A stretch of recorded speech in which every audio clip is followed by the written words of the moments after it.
schools being closed all over the state. It's catching on. That is exactly what the Department of Education and the mayor's office want to do. 19 schools citywide are slated for closure. The reasons, according to the Department of Education, they have not shown academic achievement and their graduation rates don't meet the citywide standard of 60%.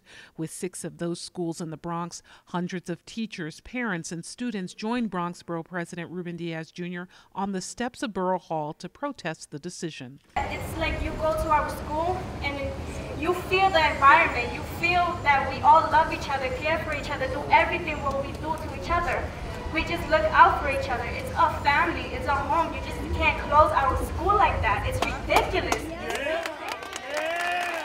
In a dramatic about-face, the Department of Education moved Alfred E. Smith Vocational High School off the chopping block. Still remaining are the School for Community Research and Learning, Frederick Douglass Academy 3 Middle School, Monroe Academy for Business and Law, Global Enterprise High School, New Day Academy, and Christopher Columbus Academy. And I go to the school for Bronxnet government, so I know my school isn't shutting down, but it's not fair to other students in other schools either. And it's not fair.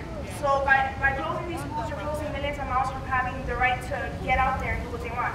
And if a child wants to become a president, just think about it. If their school gets closed, their spirit gets closed. At a time when schools are often a lifeline for parents preparing their children for the future job market, David Fletcher from School for Community Research and Learning says any decision to shut a school down sends the wrong message. Does the DOE look upon our students as living, breathing humans? No, only as numbers. Shame on you, DOE, for disrespecting these education professionals. School officials say should these schools close, it would not happen immediately, instead be phased out over time. 9th graders would graduate under the current high school name. A new school organization would replace it. Borough President Diaz says he's joined by his colleagues committed to see that this doesn't happen. The schools that are looked at for closing, they didn't meet the closing criteria, not set by me, not set by anybody else, but by DOE themselves. So they're contradicting themselves. It makes no sense. It's lunacy. It needs to stop. The borough presidents represent 5 appointees on the panel for educational policy. The remaining 6 are mayoral appointees and are expected to vote in favor of the school closings. With the deadline soon approaching, it's hard to say whether pressure like this will make a difference.